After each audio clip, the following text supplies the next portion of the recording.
Welcome, here I've got Samsung Galaxy S10 Lite and I'm gonna show you how to record the Hyperlapse video at this device.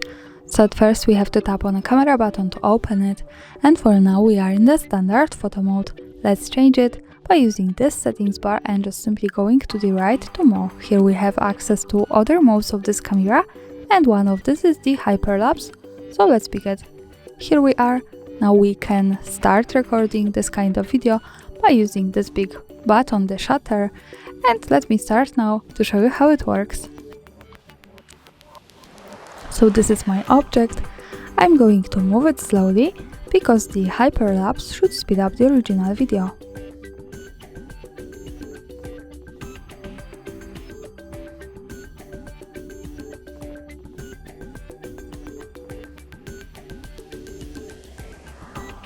And now let's stop by tapping again on the shutter. To see the video, let's move to the left button that follows us straight to the gallery.